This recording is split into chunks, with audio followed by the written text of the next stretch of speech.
이제는 밥 먹는 것도 보기 싫은 거야? 뭐? 누가 언제 그렇대? 당신 말이 그렇잖아. 그게 아니고 너무 답답해서 하는 말이지. 남들한테 물어봐. 남편이랑 하루 종일 집에 같이 있으면 기분이 어떤가? 어떤데? 말했잖아. 답답하다고. 내가 당신한테 뭘 해달라고 하는 것도 아닌데 뭐가 답답해? 그냥 방에 들어가서 책 읽고 하잖아. 그래도 당신 취미 하나도 없이 종일 집에 있는 게 얼마나 신경 쓰이는 줄 알아? 그럼 어떻게 하라는 거야? 눈앞에서 없어지라는 거야? 당신 차라리 낮 동안만이라도 어머님 댁에 가 있던가? 어머님도 외로워하신다며? 오늘 이야기 속 주인공은 59세 박성진 씨입니다. 그리고 그의 아내에 관한 이야기이죠. 박 씨는 아마 다시 태어난다면 결혼하지 않았을 것 같다고 생각했습니다. 요즘 젊은 사람들처럼 말이죠. 박 씨는 무던한 사람이었습니다. 그래서 뾰족한 바늘 같은 아내와도 30년간 한 지붕 밑에서 살아올 수가 있었습니다. 웬만하면 상대방이 원하는 대로 하면 큰 갈등이 없었습니다. 그런데 나이 들어 이렇게 비참한 기분을 느끼게 될 줄은 몰랐습니다. 아파서 일을 못하고 집에서 쉬고 있는 박 씨에게 지긋지긋하게 아무것도 안 하며 논다고 구박을 했던 아내. 그러면서 생활비가 줄 걱정만을 하던 아내. 종일 같이 있는 게 답답하다며 어머니 댁으로 가버리라고 했던 아내. 뭐 하나 박 씨의 마음이 감당할 수 있는 일이 없었습니다. 퇴직을 앞두고 미래에 대한 불안감도 있었고 몸이 아프니 우울하기도 했습니다. 하지만 아내는 따뜻한 말 한마디 대신 박 씨를 집 밖으로 내몰았죠. 이런 결혼 생활이라면 다시 반복하고 싶지 않았습니다. 그리고 늦은 나이지만 앞으로의 삶도 바뀌어야 할 때가 왔다고 생각했죠. 박 씨는 30세의 아내를 만나 결혼을 했습니다. 그리고 슬아엔 아들이 하나 있습니다. 아내는 결혼 전에는 작은 회사를 다녔지만 결혼을 하면서 직장은 그만두었습니다. 결혼한 지 얼마 안 돼 임신을 했기에 다시 복직할 생각은 하지 않았고 박 씨도 그러란 말은 한 적이 없었습니다. 아내는 육아며 집안일이며 완벽하게 하려는 경향이 있었습니다. 그게 적성에 맞는다는 말도 했습니다. 박 씨의 아들은 공부를 잘했습니다. 그리고 그렇게 되기까진 아내의 노력도 어느 정도 있었습니다. 당근보다는 채찍을 들기를 택한 아내 때문에 공부는 잘했지만 아들은 종종 괴로워했습니다. 그 부분에서 박 씨와는 육아 방침이 달랐습니다. 하지만 아내의 고집을 박 씨도 꺾을 수 없었습니다. 결과적으로 아들은 좋은 대학에 갔으니 아내에 맞았을 수도 있었습니다. 하지만 아들은 대학에 입학해서 자취를 하겠다며 바로 나가서 살았습니다. 거리가 멀지 않은 대학이라 통학이 가능했는데도 불구하고 너무 강경했습니다. 엄마 등살에 못 살겠다는 아들을 박 씨라도 편을 들어야 했습니다. 그래서 한동안 내내 아내에게 잔소리를 들어야 했죠. 하지만 아내가 아들에게만 그렇게 팍팍하게 구는 건 아니었습니다. 원래 성격이 그랬습니다. 그래도 박 씨는 수십 년간의 내공이 있어 나름대로 아내의 성격에 맞추며 살았습니다. 그래도 성에 차지는 않을 테지만 말이죠. 여보, 욕실에 샴푸통 내려놓지 말라고 분명히 말했잖아. 아, 다시 올려두는 걸 깜빡했어. 보기 싫다니까? 잘 정리해두면 꼭 내려놓네. 미안해. 다시 올려놓을게. 내가 정리했어. 욕실 좀 깔끔하게 써. 알았어? 그래, 알았어. 욕실 샤워부스 안에 선반이 2개가 있었는데 아내는 꼭 모든 목욕용품을 높은 선반 위에 정렬해 놓았습니다. 씻다 보면 불편해서 낮은 선반에 박 씨가 내려놓을 때가 있는데 그때마다 아내에게 한 소리씩 들었습니다. 종종 다시 올려두는 걸 깜빡해서였습니다. 샴푸통이 흐트러져 있는 게 싫다며 박 씨에게 짜증을 내곤 했습니다. 가끔은 박 씨도 맞받아칠 만도 한데 박 씨는 다음엔 안 그러겠다고 하고 말았습니다.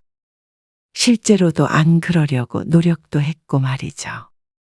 그러면 더 이상 갈등은 없었습니다. 아내는 종종 그런 박 씨를 답답해했습니다. 하지만 박 씨는 평화가 좋았죠. 당신 젓가락 그렇게 내려놓지 말라고 했잖아. 받침대는 괜히 둔 줄 알아? 저녁밥을 먹으며 아내가 또다시 인상을 썼습니다. 식탁 위를 보니 방금 내려놓은 젓가락이 숟가락 받침대가 아니라 식탁 위에 놓여 있었습니다. 식탁 더러워지잖아. 닦으려면 힘들어. 보기도 싫고. 먹다가 매번 이 위에 올려놓는 게 불편해서. 뭐가 불편해? 조금만 신경 쓰면 되는 건데. 알았어. 주의할게. 왜 밥 먹다가 잔소리를 하게 만드는 거야? 신경 쓰이게. 알았어.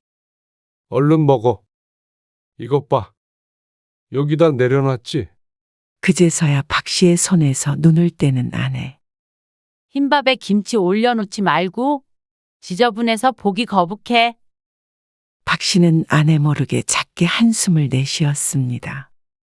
아내의 기준이라는 것은 항상 타이트해서 거기에 딱 맞게 들어가기는 힘든 일이었습니다.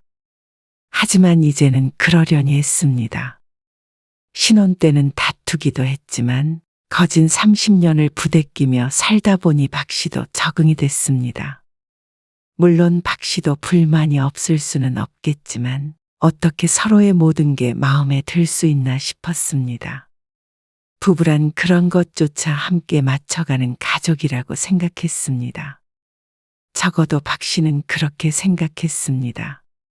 그래서 살면서 아내에게 서운한 게 있어도 이해하려고 했고 서러울 때도 애써 마음속으로 삭히려고 노력했습니다. 여보, 나 런닝화 하나 사야 하는데. 운동화를 왜 또 사? 산지 오래됐잖아. 밑창이 다 닳았어. 맨날 신고 뛰어다니니까 그렇지. 아내는 박 씨에게 핀잔했습니다. 박 씨는 괜스레 어머니에게 용돈을 다 쓰는 자식이 된 기분이 들었습니다. 어쩐지 눈치가 보였습니다.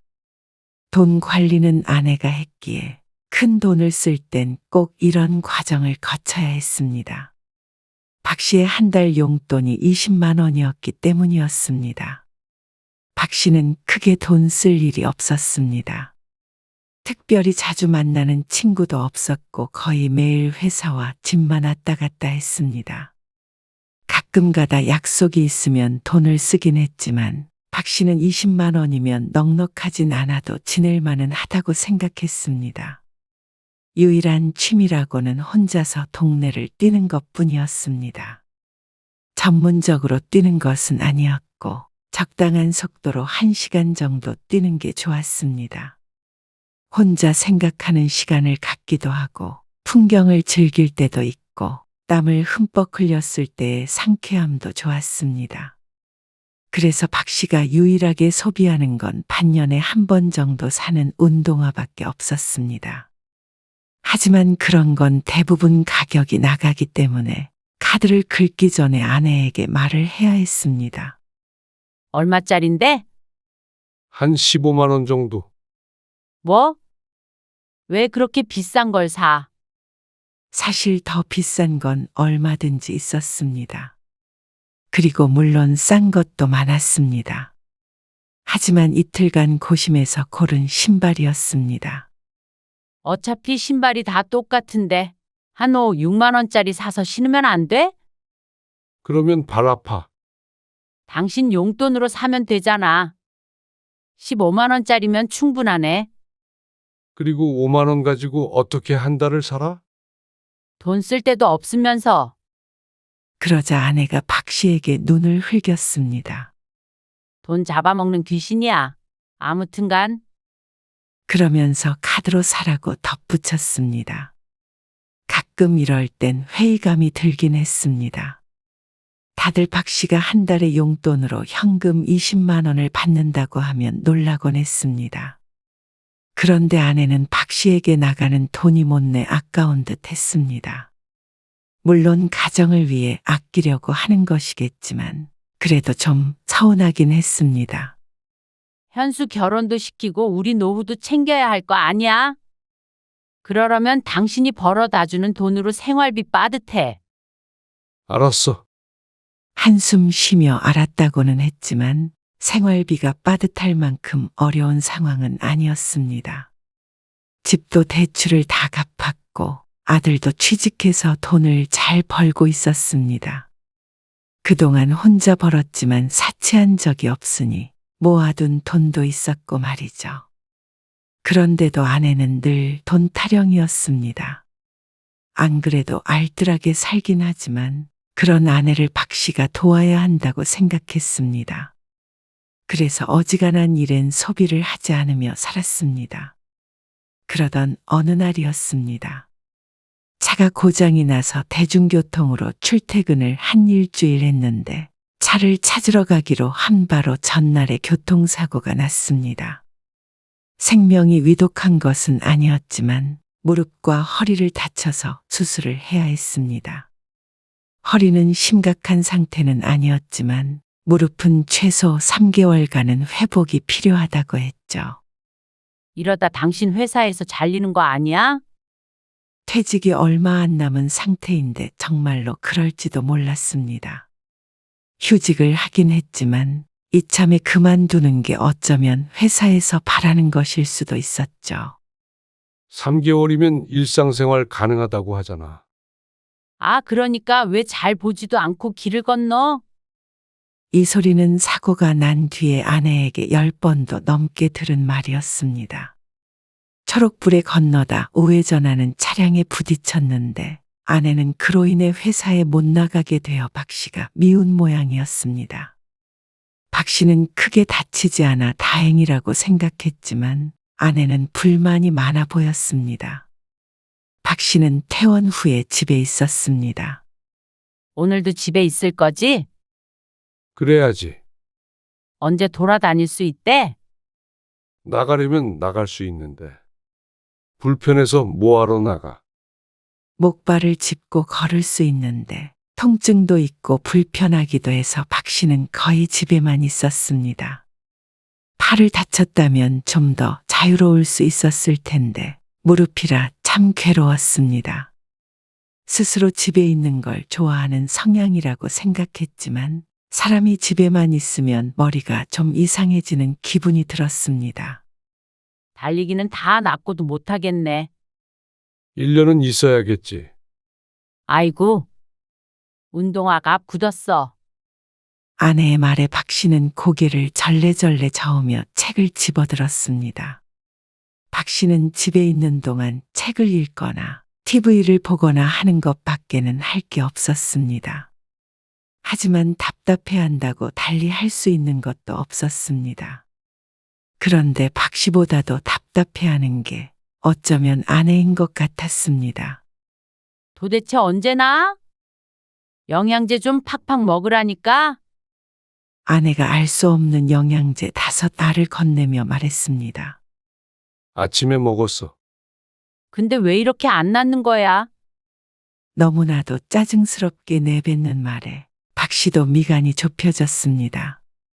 아파서 가장 괴로운 것은 박 씨였으니 말이죠. 오늘은 좀 나가서 바람이라도 쐬고 와. 그저께 갔다 왔잖아. 회사도 못 가는데 친구라도 만나고 오던지. 이러고 누굴 만나고 오라는 거야? 조금씩 걸을만해지자 아내는 자꾸만 박 씨를 밖으로 내보내고 싶어 했습니다. 움직일만은 하지만 그렇다고 밖을 나다니긴 불편하고 불안했습니다. 운동을 안 하니까 아프지? 그런 박 씨를 운동 부족이라며 나무랐습니다. 여보. 근데 당신이 밥 좀 알아서 챙겨 먹으면 안 돼? 밥을? 그래? 생각해보니까 억울하네. 당신도 아무것도 안 하고 집에 있는데 왜 내가 삼시세끼를 해다 바쳐야 하는 거야? 해다 바치다니? 무슨 말을 그렇게 해? 그렇잖아. 당신이 일을 가는 것도 아니고 그렇게 종일 집에만 있는 거 보면 얼마나 그런 줄 알아? 뭐라도 좀 하던가. 그렇다는 게 무슨 뜻인지 알아듣지를 못했습니다. 그리고 도대체 뭘 하라는 것인지도 말이죠. 환자가 회복하는 게 가장 우선이 아닌가 싶었지만 아내는 좀 다른 생각을 하고 있는 것 같았습니다. 삼시세끼 해주는 것도 힘들다. 나 혼자 있으면 두 끼면 되는데. 앞으로 점심은 당신이 알아서 먹어. 정말로 밥 때문에 그런 것은 아닌 것 같았습니다. 아내는 박 씨와 함께 있는 시간이 길어질수록 짜증이 늘어갔습니다. 꼭 집에서 놀고 먹는 백수 남편 바라보듯 보는 그 눈빛이 부담스러워 박 씨는 결국 집을 나서곤 했습니다. 갈 데도 없었고 할 일도 없었습니다. 무엇보다 어딜 막 돌아다니질 못하니 그냥 한두 시간 시간을 때우다 들어가곤 했습니다. 그러면 아내는 좀 더 부드러워져 있었습니다. 그렇게 3개월이 지났는데 회사 복귀가 힘들 것 같았습니다. 무릎이 여전히 안 좋기도 했고 회사 분위기도 그랬습니다. 퇴직해서 몸도 회복하면서 재취직 준비하려고 하는데 어떻게 생각해? 어차피 곧 회사에서 나와야 하는 나이였습니다. 그래서 그 전부터 늘 은퇴 후의 삶에 대해 고민해오고 있었죠. 이왕 집에서 쉬게 된 거, 제2의 인생을 위한 준비 시간을 갖자 싶었습니다. 100세 시대인데 60에 은퇴해서 모아둔 돈만 쓰며 살 수는 없었습니다. 하지만 아내는 결사반대를 했습니다. 잘릴 때까지 딱 붙어 있어. 한 달이라도 월급 더 받고 그만둬야지. 지금 그만둬서 어떻게 살아? 어차피 한두 달은 더 쉬어야 해. 이러고 출근을 어떻게 해? 당신 집에서 충분히 쉬었잖아. 아무것도 안 하고. 아무것도 안 한다는 말은 귀에 딱지가 않도록 들었습니다. 하지만 박 씨도 마냥 아무것도 안 하고 있었던 것은 아니었습니다. 아내의 눈에는 그렇게 비춰졌을지 몰라도 회사를 알아보거나 사업을 구상해 보기도 하고 나름대로 머리 복잡한 3개월을 보냈습니다. 그럼 한 달 뒤에 회사 나가? 다 낫지 않아도 일단 회사에 가라며 아내는 막무가내였습니다. 박 씨는 더 이상의 언쟁은 피했습니다. 무슨 말로 설득해 보려고 해도 아내는 듣질 않았습니다. 대화가 되지 않았습니다. 그런데 박 씨가 무릎을 재수술하게 되며 회사도 그만두게 되었고 원치 않게 또다시 3개월을 집에서 보내게 되었습니다. 박 씨조차도 예기치 못한 일이었습니다. 하지만 박 씨는 현실을 받아들였습니다. 박 씨의 나이가 50대 후반이기에 회사를 굉장히 오래 다닌 것이었습니다.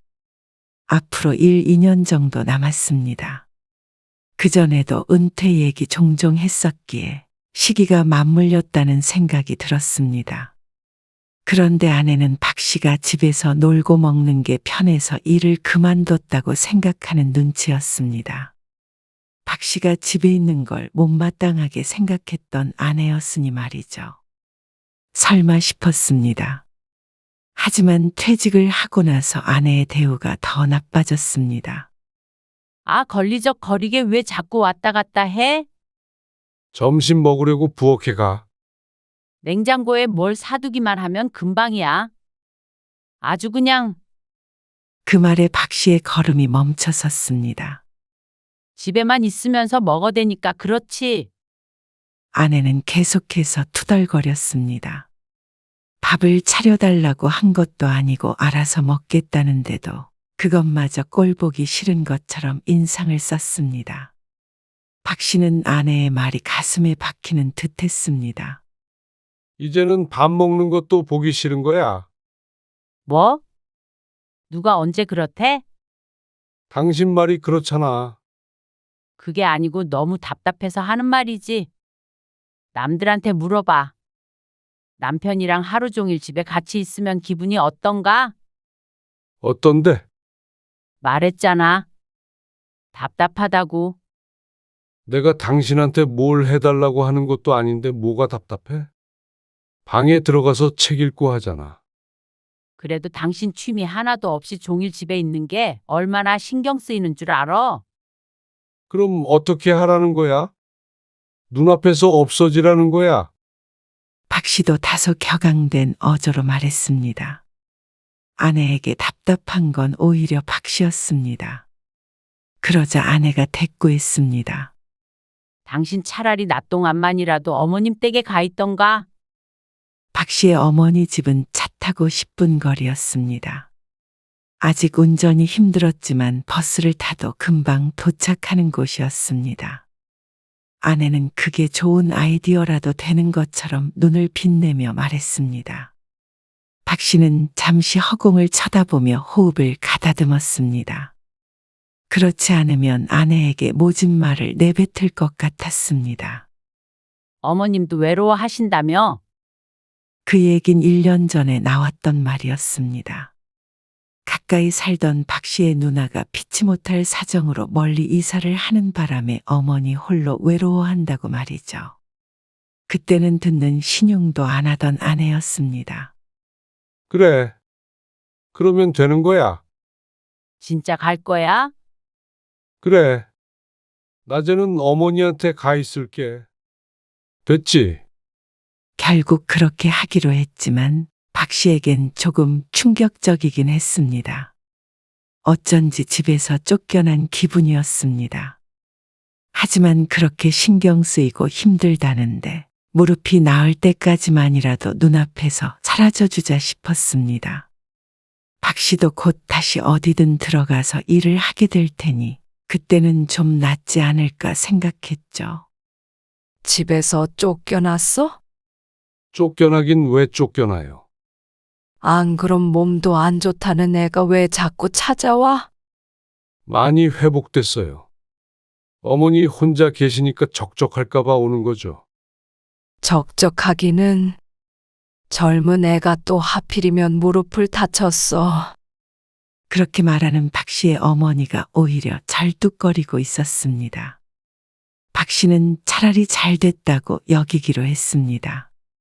평소에 어머니를 많이 찾아뵙지 못하는 것도 죄스러웠는데 이참에 좀 챙겨드리자 싶었죠. 이리 주세요. 국은 제가 끓일게요. 그런 것도 할 줄 알아? 기본적인 건 해요. 도가니탕 얼려둔 거 그거나 끓여봐. 무릎 얼른 붓게. 박 씨는 점심쯤에 나와서 이렇게 어머니와 함께 있었습니다. 그렇다고 어머니와 계속해서 무언가를 같이 하는 건 아니었고 한 공간에 있으며 각자 할 일을 했습니다. 박 씨는 책을 읽기도 했고 노트북으로 일자리를 알아보기도 했습니다. 어쩌면 집에 있는 것보다 마음이 편했습니다. 아무것도 안 한다며 핀잔을 줄 사람도 없었고 적어도 박 씨의 건강 상태를 걱정해주는 사람이 같이 있었으니 말이죠. 집에 돌아가면 오후 5시쯤이 되었습니다. 그러면 저녁은 아내와 함께 먹었습니다. 하지만 그런다고 가정이 평화로워지는 건 아니었습니다. 박 씨가 어머니 집을 왔다 갔다 하자 좋아하던 아내는 금세 또 마음에 안 드는 것을 찾아내어 박 씨를 숨도 쉬지 못하게 했습니다. 시작은 사소한 일이었습니다.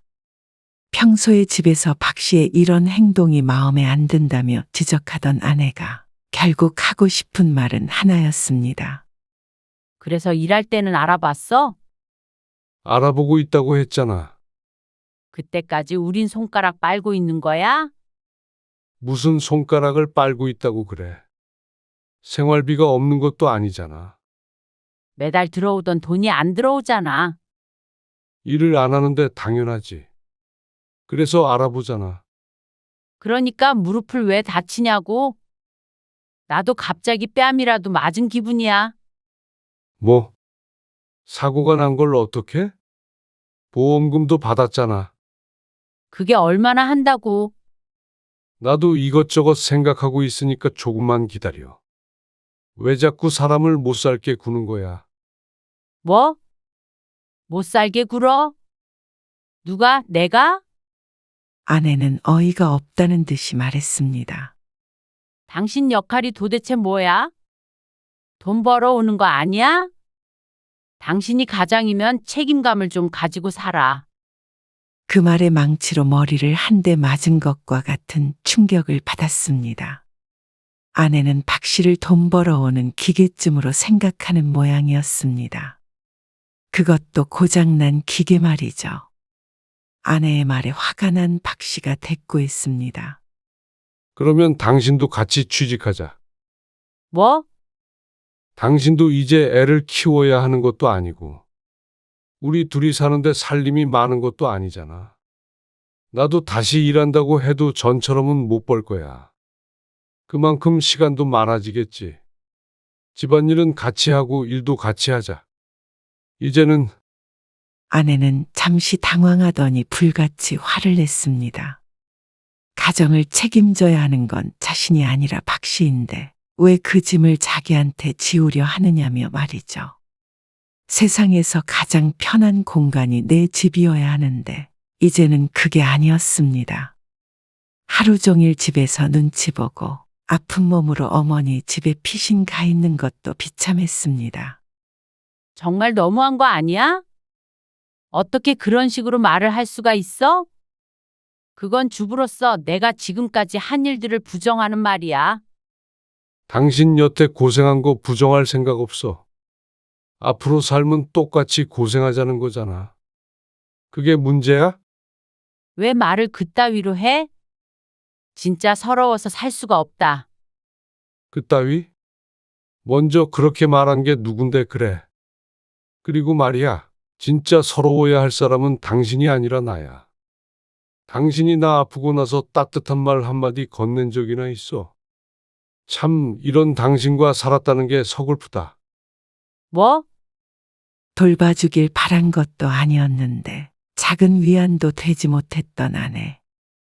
오히려 세상에서 가장 불편한 사람이 되어버렸습니다. 이 와중에도 어머니 집으로 가버리라며 길길이 날뛰는 아내를 바라보는 스스로의 인생이 불쌍할 지경이었습니다. 박 씨는 아내의 말대로 그대로 뒤돌아 나왔습니다. 그리고 어머니 집으로 갔습니다. 사실 집을 나와도 묵을 곳을 따로 구해야 하는데 돈이 아까웠습니다. 어차피 나온 거 어머니 집에 있다가 천천히 집이라도 구해볼 요량이었습니다. 어머니는 박 씨의 얼굴을 보더니 혀를 찾고 별다른 말은 하지 않았습니다. 그렇게 3일 동안 머물렀는데도 아무것도 묻지 않았죠. 아내에게선 문자 메시지가 한 번 왔습니다. 어머니랑 통화를 했는지 어디 있느냐고는 묻지 않았습니다. 얼른 집에 들어오라고만 했습니다. 박 씨는 답장을 하지 않았습니다. 그런데 오늘은 집에 들어가야만 했습니다. 맨몸으로 나오는 바람에 챙겨온 짐이 하나도 없었습니다. 여보, 집에 들어가자 아내가 얼른 현관으로 나왔습니다. 이렇게 반긴 것은 10여 년 만에 처음인 것 같았죠. 박 씨는 아내 쪽은 바라보지 않고 짐을 쌌습니다. 작은 가방에 우선 갈아입을 옷과 노트북 정도를 챙기고 있는데 아내가 뒷공무니를 쫓아다녔습니다. 그리고 온 지 5분도 안 돼서 다시 집을 나서려고 하자 아내가 얼른 말을 걸었습니다. 얘기 좀 해. 그대로 지나치려던 박 씨를 아내가 붙잡았습니다. 어머님 댁에서 있는 거지? 그제서야 박 씨가 뒤를 돌아보았습니다. 괜히 거기서 어머님한테 민폐 끼치지 말고 와. 같이 있기 불편하다며 어머니 집으로 가버리라던 아내가 할 말은 아니었습니다. 할 말 다 했어? 어? 이만 가도 되지. 아니, 여보. 얘기 좀 하자니까? 나는 할 말 없어. 그러자 아내가 다급하게 사과했습니다. 지난번에 함부로 말해서 미안해. 박 씨가 쳐다보자 아내가 한숨을 푹 내쉬며 덧붙였습니다. 근데 당신도 잘한 거 없어. 내가 오죽했으면 그런 말을 했겠어? 오죽 답답했으면. 박 씨는 거기까지 듣고 아내의 손을 뿌리쳤습니다. 마지막으로 아내의 말을 들어보려던 마음이 사라졌습니다. 아내가 붙잡는 소리가 들렸지만 그냥 나와버렸습니다. 생각이 많아졌습니다. 집을 나온 지 일주일쯤 되었습니다. 아들에게서 전화가 왔습니다. 엄마랑 통화했어요. 아직 화해 안 하셨죠? 자식에게까지 전화해서 하소연을 한 모양이었습니다. 생활비 걱정하시는 것 같던데요. 여전하시네요. 그 말에 한숨이 절로 나왔습니다. 아내는 끝까지 한결같았습니다. 어쩌면 이렇게 싸우게 된 것은 한결같은 아내에게 맞춰주지 못한 박씨 탓인지도 몰랐습니다. 말을 잇지 못하는 박씨에게 아들이 말했습니다. 저는 결혼 안 하려고요. 가족을 위해 평생 살아도 남는 게 이런 거면 안 하는 게 낫겠어요. 그 말에 박씨는 부정하는 말을 내뱉지 못했습니다. 박씨도 같은 생각을 하고 있기에 거짓된 말로 아들을 설득할 수는 없었습니다. 네 엄마랑 같이 안 살 수도 있어. 두 분 문제니까요. 둘이서 알아서 하라는 말에 박씨는 조금 안심했는지도 몰랐습니다. 아무리 성인이라도 자식이 부모가 갈라서는 걸 원하지는 않을 테니 말이죠. 당분간은 할머니 댁에서 지낼 거야. 그러고는 전화를 끊었습니다. 박씨는 어머니 집에서 생각을 정리했습니다. 그런데 생각을 하면 할수록 아내와는 함께 살 수 없겠구나 싶었습니다. 앞으로 살아갈 걱정은 되지만 어떻게든 살아갈 것이었습니다. 아내는 생활비 걱정을 하지만 박 씨는 힘닿는 한 70, 80까지 일할 의향이 있었습니다. 그리고 작은 집에 살며 소소하게 벌어먹으면 되지 않겠나 싶었습니다. 아니면 이렇게 어머니 모시고 살며 마지막으로 함께 시간을 보내도 좋을 것 같았습니다. 어떤 삶을 선택하던지 간에 아내와 함께 그리는 미래보다는 안정감이 있었습니다. 적어도 숨막히는 기분은 들지 않았습니다. 하지만 박 씨의 생각과는 다르게 아내는 박 씨에게 돌아오라고 했습니다. 이렇게 무책임하게 가버리는 게 어디 있어? 뭐? 나랑 같이 안 살 수도 있어? 현우가 그러던데. 그래. 마음 정리했어. 현우 결혼은 안 시켜? 당신은 다 늙어서 밥 차려줄 사람도 없이 어떻게 살려는 건데? 현우 걱정도 말고 내 걱정도 말어. 현우는 결혼 안 한다고 그러고 나도 밥 정도는 혼자 차려 먹으니까. 그것보다 당신은 돈 벌어줄 사람 없이 살 걱정해. 뭐? 진짜 너무한다. 평생 살림했더니 이제 와서는 돈 때문에 비참하게 살라는 거야? 나도 당신이랑 같은 입장이야. 새로 일자리 알아봐야 하고 고상한 일은 못할지도 모르지. 그래도 당연히 돈 벌면서 열심히 살 거야. 당신도 그렇게 살아. 그러면 나 때문에 답답하거나 희생한다고 생각하지는 않을 거 아니야. 그리고 재산은 정확히 반으로 나누자고 했습니다. 그러자 박 씨의 진심을 깨들은 아내가 물었습니다. 정말로 이혼하려고 그러는 거야? 나는 그렇게 못해.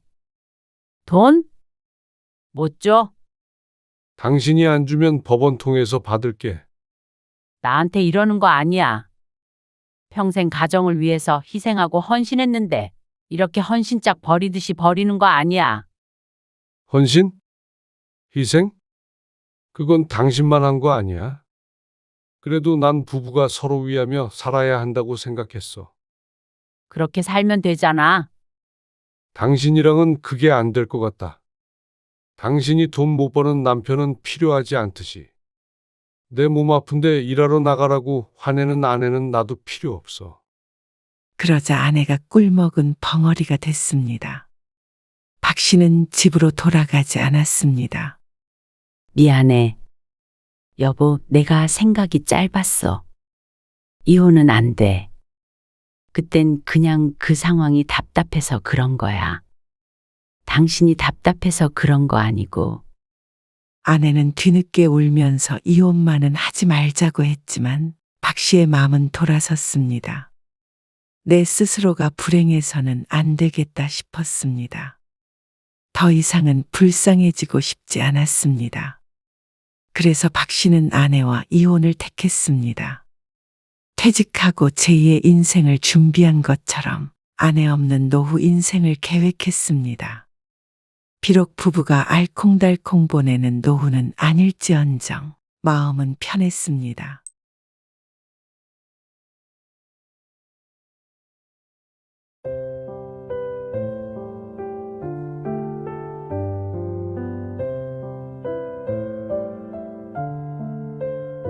이혼이라니? 지금 장난해? 이혼이 그렇게 쉬운 건 줄 알아? 쉽지? 서로 도장만 찍으면 되는 거잖아. 맨날 법원 앞에서 만나자고 했으면서 뭐가 어려워? 참나, 내가 살다 이런 일이 나한테 생길 줄은 몰랐네. 남자들이 은퇴할 때가 되면 여자들이 이혼장 내민다고 하더니 당신이 어떻게 나한테 이래? 은퇴랑 이혼이랑 무슨 상관이야? 삼시세끼 밥 해주기 싫어서 여자들이 남자 버린다더라. 당신도 딱 그런 거 아니야? 나 곧 은퇴하니까 세상 사람들한테 물어봐라. 다 늙어서 밥 해주기 싫어서 이혼하자는 여자가 정신이 있는 건지 없는 건지. 당신이야말로 세상 사람들한테 물어봐. 당신처럼 가족을 존중하지 않는 남자가 있는지. 당신이 하도 이혼하자고 해서 나도 그러자는 건데 왜 난리야? 뭐 난리? 말 같은 소리를 해야지. 나이 60 먹고 이혼은 무슨 이혼이야? 앞으로 2, 30년은 더 살지 모르는데 당신한테 그런 취급받으면서 살 이유 없어. 당신 진심이야? 나는 당신한테 빈말 한 적 한 번도 없어. 당신이 미쳤구나. 오늘 이야기 속 주인공은 56세 성지숙 씨입니다. 그리고 그녀의 남편에 관한 이야기이죠. 성 씨는 남편의 환갑의 남편이 평생 가장 원해왔던 걸 선물로 줬습니다. 바로 이혼 서류였습니다. 신혼 때부터 화가 나거나 다툼이 있을 땐 버릇처럼 이혼하자는 말을 해왔던 남편이었습니다. 툭하면 갈라서자 법원 가자는 말을 해왔습니다. 그동안은 그 말이 나오면 성 씨가 꼭 참고 말았습니다. 그래도 이혼해서 가정이 깨지는 것보다는 성 씨가 참는 게 낫다고 생각했습니다. 그렇게 벌써 30년이었습니다. 환갑이 된 지금까지도 그렇게 이혼이 하고 싶다길래 성 씨는 그 바람을 들어주고자 했습니다. 그리고 그렇게 결심하게 된 데에는 결정적인 이유가 있었습니다. 경제적인 문제가 늘 발목을 잡았는데 성 씨가 거의 60이 다 되어서야 우연한 기회에 그 문제가 어느 정도 해결이 되었습니다. 그래서 성 씨도 이혼하자는 소리를 들어가며 남편과 살고 싶지 않았습니다. 남편이 그토록 원하던 이혼이라는 선물을 남편도 마음에 들었으면 하는 바람이었습니다. 성 씨는 남편과 20대 중반에 만나서 결혼했습니다. 그래서 딸 둘을 낳았습니다. 결혼 전에는 달도 별도 다 따줄 것 같았던 남편. 달도 별도 따주지 않을 거란 걸 결혼한 뒤에야 깨닫게 되었습니다. 그래도 서로 맞춰가며 잘 살아야 한다고 생각했습니다. 서로 다른 두 사람이 만났으니 어떻게 모든 게 다 입맛에 맞겠나 싶었습니다. 그런데 남편은 서로 맞추는 게 아니라 성 씨를 자신에게 맞추려는 듯 했습니다. 그리고 거기에서 벗어난다면 결코 참지 않았죠. 결혼하고 오래 지나지 않아 성 씨는 첫째 딸을 낳았습니다. 출산 후 몸이 그리 좋지 못해 몸조리 하는데 어려움이 있었습니다. 게다가 갓난 아기를 혼자 돌봐야 하니 몸이 축날대로 축났습니다. 그리고 아이가 90일 정도 되었을 때쯤이 설이었습니다. 이번에는 시골에 못 갈 것 같은데. 왜 못 가? 몸이 안 좋아서 애도 너무 어리고. 차 타고 몇 시간 가야 할 텐데. 아무래도 힘들 것 같아. 힘들어도 가야지. 남편은 대수롭지 않게 대답했습니다. 어디가 어떻게 안 좋은지, 아이에겐 왜 힘든 일인지 묻지도 않고 그저 힘들어도 가야 된다고 했죠. 차 막히면 4~5시간도 걸릴 텐데. 어떻게 가? 왜 못 가? 운전은 내가 하고 당신은 가만히 앉아만 있잖아. 남편의 말에 한숨을 쉬었습니다. 당연히 가야 된다는 사람을 설득하기가 힘들었습니다. 그런데 그 한숨 소리를 듣고는 남편이 도끼눈을 했습니다. 그래서 어떻게 한다고? 설날에 시골도 안 가겠다고? 그게 며느리로서 할 소리야? 추석에도 배부른 상태로 갔다가 큰일 날 뻔했잖아. 가서 가만히 있을 수도 없고. 그거 일 좀 한다고 안 죽어. 남들 다 하는 건데 뭐가 문제야? 아니, 서연이도 100일도 안 됐어. 그게 무슨 상관이야? 애가 가서 일하는 것도 아닌데. 당신은 하루 종일 아무것도 안 하고 집에 있으면서 명절에 시집도 가기 싫다는 소리가 나와? 그럼 당신이 하는 일이 뭐야? 화가 점점 올라오는지 남편의 언성도 따라 높아졌습니다. 그러더니 단어 선택도 거칠어졌습니다. 애를 낳고 아무것도 하는 게 없을 리가 없었습니다. 남편은 육아에 도움을 주지 않았고 집안일도 대부분 성씨의 몫이었습니다. 그런데 어떻게 사람을 집에서 빈둥빈둥 노는 것처럼 말하는지 몰랐습니다. 남편 눈에는 팔자 좋은 여자처럼 비춰진 모양이었습니다. 너무나도 황당해서 말이 나오지 않았습니다. 당신은 그럴 거면 결혼은 뭐하러 했어? 명절에 시집에 가지 않으면 결혼한 의미가 없는 것처럼 말하는 남편. 애 낳은 게 대수라고 며느리 도리도 안 해? 어머니 아버지가 나를 뭐라고 생각하시겠어? 당신 지금 하는 일은 남편을 우습게 만드는 일이야. 알아? 다른 사람도 아니고 부모가 자신을 우습게 여길 거라고 아내에게 이렇게 표독스럽게 얘기하는 남편이 낯설었습니다. 그동안의 사소한 다툼은 있었지만 이렇게까지 이야기하는 남편은 처음 보았습니다. 그러더니 자기 분에 못 이겨서 해서는 안 될 말을 했습니다. 그렇게 멋대로 할 거면 차라리 이혼을 하고 혼자 살아. 뭐? 이혼? 그래. 이혼해. 성씨의 얼굴에 핏기가 가셨습니다. 밀가루 바른 듯 새하얘진 얼굴에다가 대고 남편은 또다시 이혼을 하자는 말을 내뱉었습니다. 남편에게는 한없이 가벼운 단어가 바위덩어리처럼 무겁게 성씨를 짓눌렀습니다. 어떻게 갓난아기를 품에 안고 있는 아내에게 그런 소리가 나오는지 해가 가지 않았습니다. 당신 마음대로 살아. 그리고 설 끝나면 갈라설 준비할 테니까 그런 줄 알고. 그러더니 남편은 정말로 혼자서 시골로 내려가 버렸습니다. 성씨는 따라갈 생각도 못했습니다. 이대로 끝이라고 생각했습니다. 그래서 남편이 시골에 내려가 있는 이틀간 내내 울며 지냈습니다. 겨우 아이에게 젖만 먹이며 제대로 된 밥도 못 챙겨 먹고 그렇게 피폐하게 생활했죠. 그러다가 명절 연휴 마지막 날에 다시 집으로 돌아온 남편. 혼자 잘 지냈어? 이거 먹어. 음식 좀 싸왔어. 본격적으로 이혼 준비를 하자고 할 줄 알았던 남편은 너무나도 평범하게 말을 걸었습니다. 언제 그런 일이 있었냐는 듯이 말이죠. 성씨는 울음을 왈칵 터뜨렸습니다. 며칠 동안 마음 고생했던 것이 허무했습니다. 남편은 전혀 걱정 같은 건 하지 않은 얼굴이었습니다. 본가에 가서 맘 편히 잘 먹고 잘 쉬다 온 것 같았습니다. 그럴 거면 뭐하러 그런 폭탄을 터뜨리고 간 것인지 몰랐습니다. 이혼하자고 한 건 뭐야? 이혼 그냥 화나서 한 소리지 뭐야. 남편은 성 씨의 심정은 전혀 공감을 못하는 사람처럼 대답했습니다. 그리고 울고 있는 성 씨의 반응이 별스럽다는 듯이 쳐다보았습니다. 화나면 무슨 말인들 못해. 그걸 마음에 담고 있었어? 그러면서 웃는 남편. 황당하고 화가 나기도 하는 한편, 당시엔 그래도 안심을 했던 것 같았습니다. 지난 며칠이 허무하긴 했지만 어린 아이를 두고 이혼하지 않아도 된다고 생각해서 말이죠.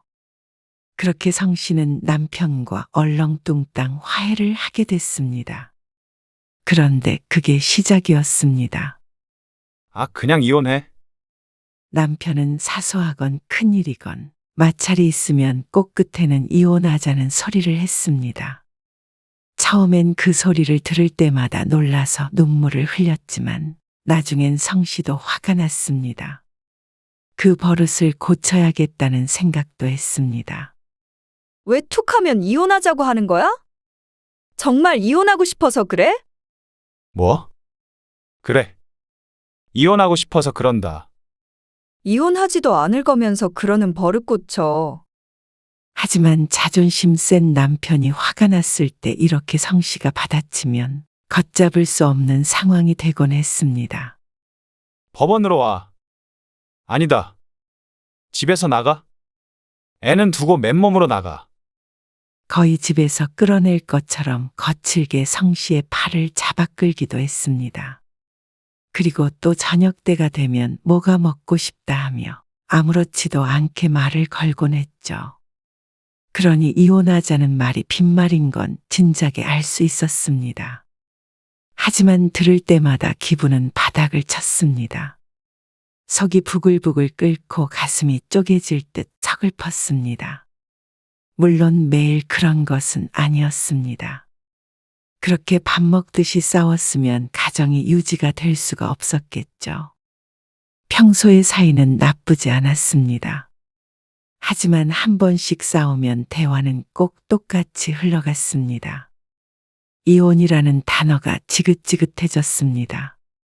그런데 남편은 성 씨에게만 그런 것은 아니었습니다. 어찌 보면 참 공평한 사람이라고 할 수 있었습니다. 성 씨가 둘째를 낳았을 때 시골에서 시어머니가 올라왔습니다. 여보, 과일이라도 좀 내와야지. 내가 할게. 서연이 엄마는 앉아 있어. 아, 제가 할게요. 너무 움직이지 말어. 나중에 골병 들어. 만석이 네가 서연이 엄마 좀 도와서 집안일도 해주고 해. 애 둘 낳으면 얼마나 힘든데. 애 키우면서 집안일까지 다 서연이 엄마한테 맡기면 어떡해. 저도 하죠. 아까부터 가만히 앉아서 계속 시키기만 하잖냐? 그러면서 시어머니가 남편에게 잔소리를 했습니다. 성 씨를 위한 말이었지만 반면에 남편에겐 듣기 싫은 소리였겠죠. 처음엔 웃으며 대답하던 남편도 시어머니의 말이 끊이질 않자 표정이 점점 굳어졌습니다. 그러자 심기가 뒤틀렸는지 남편이 시어머니에게 알아서 하겠다고 툭 내뱉었습니다. 거기에서 그쳤어야 하는 건데 시어머니가 한마디 더 보태자 남편이 화를 냈습니다. 화기애애하던 분위기가 순식간에 얼어붙었습니다. 시어머니도 그제서야 말을 아꼈습니다. 그런 말을 할 거면 오지 마세요. 제분에 못 이겼는지 남편이 시어머니에게 모질게 말했습니다. 시어머니는 그런 남편의 말에 상처를 받았고 말이죠. 멀리서 온 시어머니를 남편이 쫓아내버렸습니다. 당장 나가라고 한 건 아니었지만 오지 말란 소리를 듣고도 계속 머물 사람은 없었습니다. 그 정도 했으면 화를 풀어야 할 텐데 남편은 시집 식구들과 연을 끊겠다고 했습니다. 별일이 아니었는데 순간 화를 못 참고 커진 다툼이었습니다. 아무리 화가 나도 연을 끊겠다는 말이 그렇게 쉽게 나오나 싶었습니다. 남편은 시집 식구들에게 전화가 오면 대답도 안 하고 끊어버렸습니다. 성 씨가 그러지 말라고 말려도 소용이 없었습니다. 그러다가 한 달쯤 지났을 때 기분이 풀렸는지 성 씨에게 말했습니다. 어머니 생신에는 내려가야지. 연 끊겠다고 그랬잖아. 그냥 한 소리지. 부모 자식 간의 연을 어떻게 끊어? 너무나도 아무렇지 않게 어깨까지 으쓱하며 말하는 남편을 성 씨가 기가 질린 표정으로 바라보았습니다. 시집에서도 그런 남편에게 학을 뗀 듯 했습니다. 세월이 흘러도 남편의 버릇은 고쳐지지 않았습니다. 그런데 제일 문제는 화가 나면 자식들에게도 아무 말이나 내뱉고 분풀이를 하는 것이었습니다. 다 때려치워. 여보, 아빠 안 돼. 이딴 거 뭐하러 해? 그러니까 내가 공부하라고 했냐, 안 했냐? 너 같은 게 무슨 음악을 한다고 그래? 지 애비도 우습게 보는 놈은 아무것도 시키지 말아야 돼. 당신도 서연이 레슨 보내지도 마. 여보. 진정하고 좀. 다 때려치워. 아니면 집을 나가. 바이올린을 배우는 큰딸에게 소리쳤습니다. 그리고 바이올린을 부술 듯이 위협적으로 흔들었습니다. 딸은 악기가 상할까봐 울며 말렸습니다. 하지만 그럴수록 남편의 화만 돋을 뿐이었습니다. 결국엔 바이올린이 손상이 됐고 나중에 정신 차린 남편이 그 모든 게 딸 때문이라며 또다시 화를 내기도 했습니다. 도대체 왜 그러는 거야? 왜 가족들을 못 살게 해? 이유들은 너무나 사소했습니다. 남들은 그냥 넘어갈 수 있는 문제를 남편은 참지 못했고 그럴 때마다 성 씨에겐 이혼하자고 했고 자식들에겐 집을 나가버리라며 화를 냈습니다. 그리고는 나중엔 아무 일도 없었던 것처럼 딸들에게 선물도 사주고 성 씨에게 말을 걸었습니다. 어제는 당장 법원에 가자며. 아, 화 풀렸어. 자기 분풀이를 그렇게 해대니까 화도 금방 풀리는 것 같았습니다. 그렇지만 다른 사람들의 마음엔 늘 상처가 남았습니다. 딸들은 커가면서 그런 아버지와는 점점 멀어졌습니다. 성인이 되고부터는 따로 나가서 살았고 아버지와는 거의 단절된 삶을 살게 되었습니다. 하지만 남편은 그런 딸들에게 섭섭해하기만 했지 이유가 뭘지에 대해서 알려고 하지 않았습니다. 성 씨가 알려주려고 해도 듣지 않았습니다. 남편에겐 모든 일이 그저 다투며 생긴 가벼운 해프닝 같은 것이었습니다. 그럴 때마다 성 씨는 이혼하고 싶다는 생각도 많이 했었습니다. 하지만 현실적인 문제들 때문에 그러기가 쉽지가 않았습니다. 회사를 다니다가 애 둘을 낳고 다시 직장을 찾으니 정 같은 대우는 받기가 힘들었습니다. 경력이 단절되다 보니까 월급이 높지도 않았죠. 아무래도 경제적으로 남편에게 많이 의지하게 되는 상황에서 이혼이라는 결정을 내리기엔 두려웠습니다. 그래서 늘 내가 참아야지 하며 살았습니다. 하지만 나이가 들면 들수록 남편은 독불장군의 시한폭탄 같은 사람이 되어가고 있었습니다. 저런 사람들은 잘 사나? 주말 저녁 남편은 약속이 있다며 나갔고 성씨 혼자 남아 TV를 보고 있었습니다. 요새는 이혼한 사람들이 나오는 프로그램이 많았습니다. 세상이 참 많이 변했다며 흥미롭게 보다가 출연자에게 자신의 모습을 대입해 보았습니다. 어떤 사람들은 나이 들어 이혼하면 여자는 먹고 살기 힘들다며 그냥 꾹 참고 살라고 했습니다. 그리고 또 어떤 사람들은 이혼하면 남자만 손해라고 여자는 혼자 사는 게 좋다고 하기도 했습니다. 당장 어젯밤만 하더라도 남편은 성 씨에게 이혼을 하자고 했습니다. 집안일 때문에 다툼이 시작됐는데 그러면 설거지 잘하는 남자한테 가라며 이혼 서류에 도장을 찍으라고 했습니다. 물론 진심이 아니겠지만 성 씨는 정말로 도장을 찍고 싶었습니다. 밖에서 돈 벌어오는 사람한테 꼭 설거지를 시켜야겠냐? 퇴근해서 오니 싱크대에 산더미처럼 쌓여있던 컵들. 남편이 쉬는 날이었는데 하루 종일 집에 있으면서 물 한 잔 마시고 싱크대에 넣어놓고 또 새 컵을 꺼내서 물을 마시고 점심에 먹은 것도 그대로 둬서 말라붙은 상태였습니다. 설거지 좀 해놓지 그랬냐는 말에 남편의 대답이 황당했습니다. 돈은 성씨도 벌었습니다. 그런데 남편은 꼭 자신만 돈을 벌고 성씨는 놀러라도 다니는 것처럼 말을 했습니다. 나도 일하는데 어째서 당신은 집안일에 손 하나 까딱을 안 하는 거야? 그러면 당신도 나만큼 벌어오던가? 남편이 자주 하는 말이었습니다. 월급이야 남편이 많겠지만 일하는 시간은 성씨나 남편이나 비슷했습니다. 그런데도 돈을 덜 버는 성씨가 집안일은 알아서 해야 한다는 말이었습니다. 남자는 이런 거 하는 거 아니라는 생각을 하는 사람이었습니다. 그럼 차라리 내가 일을 그만둘게. 그러면 억울하지는 않았습니다. 그런데 남편은 또 그건 치를 떨게 싫어했습니다. 그래서 아이들이 어느 정도 큰 뒤부터는 성씨도 일을 쉬어본 적이 없었습니다.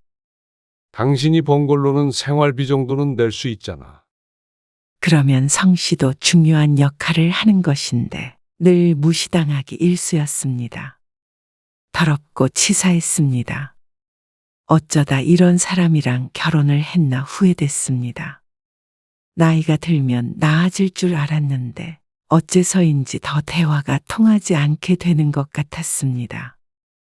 연애 때 알았으면 결혼하지 않았을 텐데 왜 그걸 몰랐나 싶었습니다. 이래서 요즘 사람들이 동거부터 한 뒤에 결혼을 한다고 하는구나 생각했죠. 일단 애가 있으면 이혼은 쉽게 생각하지 못했으니 말이죠. 아니면 도장 찍던가. 뭐? 도장 찍고 그 돈으로 살아. 말을 말자 싶었습니다. 젊었을 땐 자식 때문에 이혼 생각은 못했고 나이 들어서 자식들이 다 큰 뒤에는 경제적 문제 때문에 그럴 생각을 하지 못했습니다. 내내 고생하다가 나이 들어 돈도 없이 갈라서면 나머지 인생이 비참할까봐 걱정이 되었습니다. 그러던 어느 날이었습니다. 얼마요? 3억? 3억을 절 주시겠다고요? 그래. 대신 나중에 재산 가지고 뭐라고 하지 말어라. 난 네 언니네 집에서 살기로 했으니까 언니는 더 챙겨줘야 하지 않겠냐? 그건 그렇죠. 친정 어머니에게서 온 전화. 성씨는 자신도 모르게 주변을 둘러보았습니다. 집에 혼자 있는데도 꼭 누가 듣고 있을 것만 같았습니다. 그리고 얼떨떨했습니다.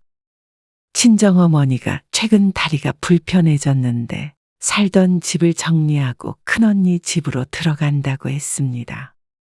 그러면서 성씨에게는 3억을 주겠다고 했습니다. 대신에 나머지 유산은 전부 큰딸에게 주겠다고 했습니다. 어머니를 모시고 살 상황은 아니기에 성씨는 그 정도도 감지덕지라고 생각했습니다. 고생하는 큰언니가 당연히 더 가져야 한다고 생각했죠. 성씨에게 큰 돈이 생겼습니다.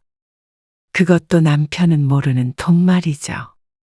어째서인지 남편에게는 천천히 말해야겠다는 생각이 들었습니다. 남편도 돈 관리는 스스로 하기 때문에 성씨가 모르는 돈이 분명히 있을 것이었습니다. 그렇기에 보험처럼 당분간은 성씨가 가지고 있을 생각이었습니다. 그리고 지난해 친정 어머니의 팔순 때였습니다. 어머니의 용돈 문제로 남편과 작은 언쟁이 시작되었습니다. 200만 원이나 드리자고? 너무 많지 않아? 근데 어머님 팔순 때도 200만 원 드렸잖아. 우리 엄마? 게다가 여행도 보내드렸는데 엄마는 다리 아파서 못 가시니까 그건 됐고 그래도 용돈은 똑같이 드려야지. 왜 똑같이 드려야 해? 그게 무슨 말이야? 상황에 맞게 드리는 거지. 우리 엄마는 혼자 사시니까 200 드린 거고, 장모님은 처형이랑 사는데 큰돈이 뭐가 필요해? 그게 무슨 논리야? 아무리 그래도 우리 엄마는 50만 원만 주는 게 이해가 안 가. 그건 내가 번 돈으로 드린 거잖아. 당신도 더 드리고 싶으면 당신 월급에서 보태. 뭐? 그렇잖아. 왜 장모님 팔순에 나한테 큰돈을 내라고 그러는 거야? 남편의 말에 성 씨는 할 말을 잃었습니다. 아무리 그래도 이렇게 부당한 일을 이토록 당연하게 내뱉을 줄은 몰랐습니다. 이 정도면 남남이 아닌가 싶었습니다. 시어머니 팔순에도 용돈을 드리고 여행도 보내드리고 성 씨가 시골에 내려가 하루 자고 오기도 했습니다. 미역국도 직접 끓여드렸는데 남편은 양가의 용돈만 똑같이 드리자는 말이 거슬리는 모양이었습니다. 그래놓고는 네 돈으로 해라 하는데 정이 다 떨어질 지경이었습니다. 친정어머니 드릴 돈이 없어서가 아니라 그 심보가 너무나 고약했습니다.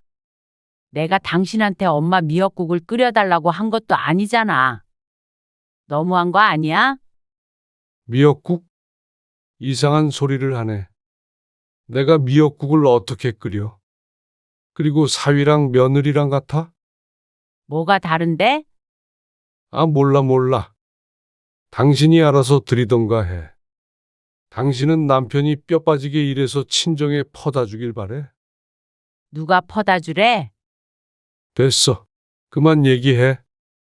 아니, 말은 끝까지 해. 내 월급으로 전부 생활비 쓰는데 나더러 엄마 200만 원을 만들어서 드리라는 거잖아. 그래서 내가 50만 원 드린다잖아. 그게 말이 되냐고. 아이, 진짜.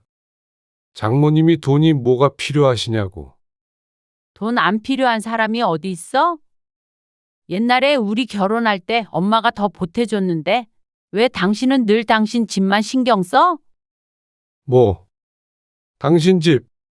말이 점점 함부로 나온다? 당신은 어쩜 그렇게 이기적이야? 당신한테는 부부가 이런 거야?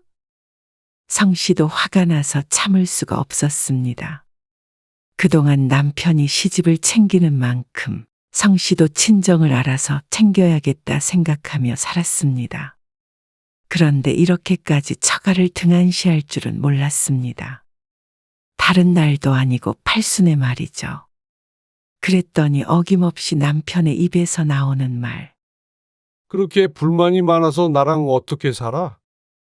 그럴 거면 도장 찍어줘? 뭐? 이혼해 주느냐고. 그러면 장모님한테 효도할 수 있을 것 같아?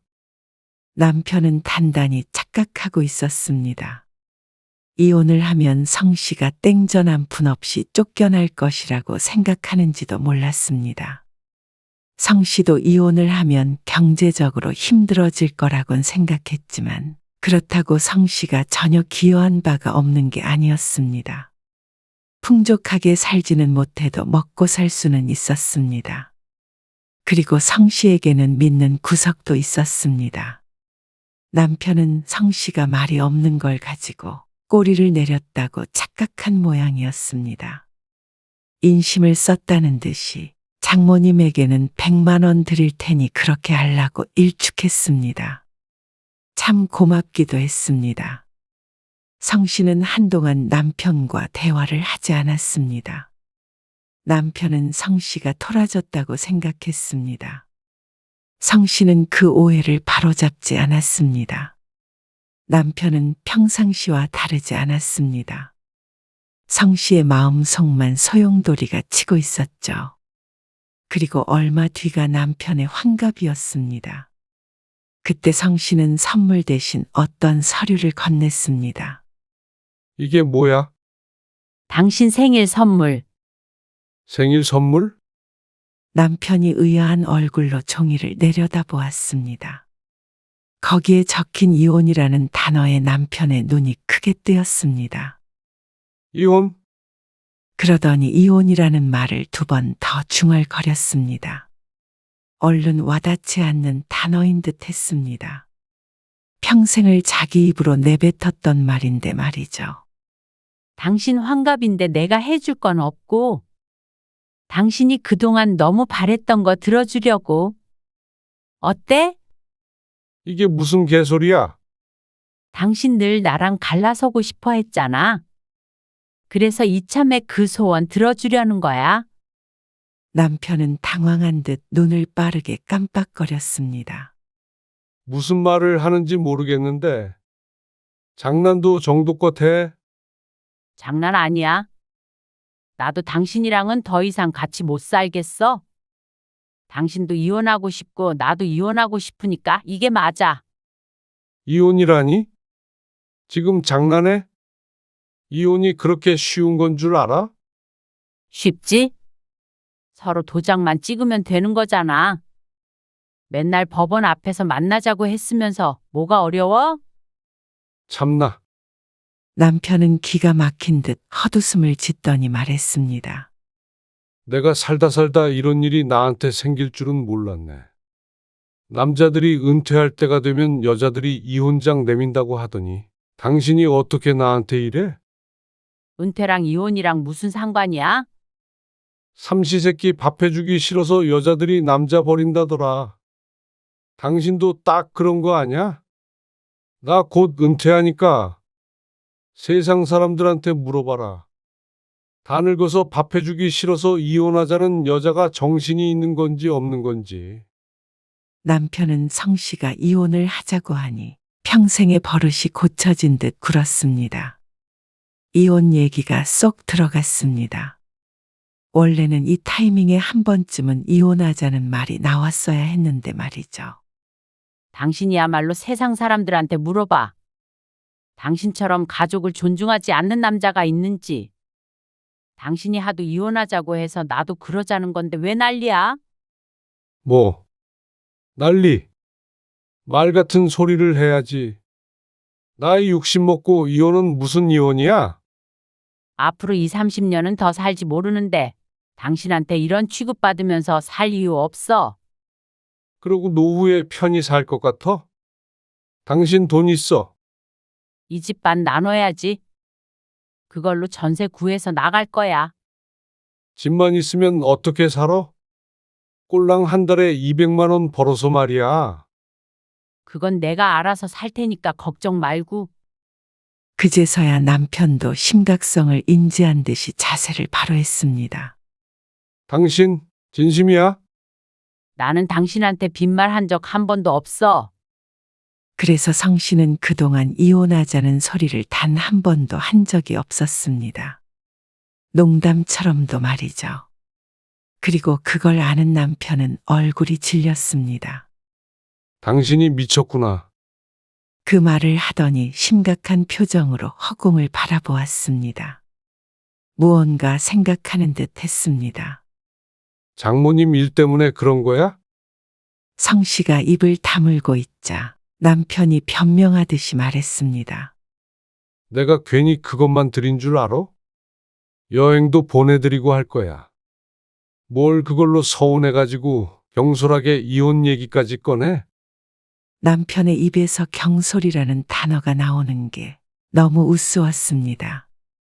남편은 결연한 성 씨의 얼굴을 보더니 표정을 굳혔습니다. 당신 그러고 후회 안 할 줄 알아? 잘 살 수 있을 것 같지? 잘 살든 안 살든 당신 없으면 숨 쉬고 살 것 같아. 남편은 큰 충격이라도 받은 표정이었습니다. 남편은 성 씨의 선물을 거부했습니다. 그리고 그날 이후로 둘은 전혀 말을 하지 않고 지냈습니다. 성 씨는 이 편이 차라리 전보다 낫다고 생각했습니다. 그동안 성 씨도 남편에게 질릴 대로 질린 상태였습니다. 그러니 말 좀 안 섞는다고 한결 나았습니다. 그렇게 일주일쯤 지나자 남편이 성 씨의 눈치를 보기 시작했습니다. 아무리 화를 내도 성 씨가 돌아설 마음이 없어 보이자 오히려 초조해 보이는 건 남편이었죠. 진짜 이러지 말자. 애들 결혼도 안 했는데 어떻게 이혼하자는 말을 해? 당신은 서윤이가 태어난 지 얼마 안 됐을 때부터 이혼하자는 소리를 했어. 그건 내가 화가 나서 욱하는 마음에 했던 말이고, 진짜 이혼하고 싶어서 한 말 아닌 거 알잖아. 그 소리도 수십 년 들으니까 세뇌가 됐나 봐. 정말로 이혼해야겠다는 생각을 한참 전부터 했어. 그래도 잘 살았잖아, 우리. 당신이야, 그렇지. 나는 당신이 내뱉는 쓰레기 같은 감정들 다 받으며 살았어. 그런 날 생각한다면 이혼해줘. 미안하다. 지수가. 그제서야 남편의 입에서 미안하다는 소리가 나왔습니다. 내가 다시 한번 그러면 정말로 사람 새끼가 아니야. 아니, 다시 한번 그러든 안 그러든 상관없어. 이혼하면 그럴 일이 없겠지? 지수가. 어떻게 우리 30년 세월을 이렇게 끝내? 나는 진짜로 이혼하고 싶었던 적 없었어. 당신 그동안 가정에 했던 만행들, 나를 무시했던 것들, 이제는 더는 못 참아. 내가 장모님한테도 잘할게. 당신이랑 애들한테도 잘할 테니까 이러지 말어. 남편의 간절해 보이는 모습이 의외였습니다. 내가 뭘 잘못했냐며 화를 낼 줄 알았더니 말이죠. 내가 각서 쓸게. 다시는 당신 무시 안 하고, 이혼하자는 소리도 안 하고 그럴게. 당신이 그걸 지킬 리가 없잖아. 못 지키면 이 집 당신 통째로 주고 이혼할게. 정말이야. 그 말에 성씨는 솔깃했습니다. 남편의 제안이 나쁘지 않다고 여겼습니다. 정말로 그 말을 지키지 못한다면 성씨는 이혼하고서도 집이 공짜로 생겼습니다. 어쩌면 재산분할로 진흙탕 싸움을 안 할 수도 있었습니다. 그래서 성씨는 남편에게 마지막 기회를 주기로 했습니다. 정말 마지막이었습니다. 그리고 각서도 써두었습니다. 훗날 이혼을 하게 된다면 필요할 것이었습니다. 그 뒤로 남편은 달라진 모습을 보여주었습니다. 진심인지 아닌지는 몰라도 성씨의 눈치는 보는 것 같았습니다. 그동안 부엌대기 취급하던 것도 거의 없어졌습니다. 그리고 성씨는 친정어머니에게 받은 돈은 끝내 남편에게 말하지 않았습니다. 훗날 이혼 소송을 하게 되면 알게 될 가능성도 있지만 지금 굳이 남편에게 말할 필요는 없다고 생각했습니다. 여보, 설거지 내가 할게. 어설픈 솜씨로 설거지하는 모습을 보고 성씨는 별말 없이 안방으로 들어갔습니다. 당장 이혼하지 않는다고 살가운 부부가 되지는 않았습니다. 사이를 회복할 수 있을지 없을지도 몰랐습니다. 그래도 전보다는 훨씬 삶이 나았습니다. 남편과 대면대면하게 있어도 언제든지 이혼할 수 있고 내 삶은 내가 결정할 수 있다고 생각하니 마음의 여유도 생겼죠. 그런 성씨의 눈치를 보는 건 오히려 남편이었습니다. 정말로 이혼할 용기는 없는 사람이 진 것이었습니다. 남편이 환갑이 넘은 나이에 혼자 살아갈 수 있을 리 없었습니다. 성씨는 그걸 무기라고 생각하고 살 생각이었습니다. 이제 우위에 있는 것은 성씨였으니 말이죠.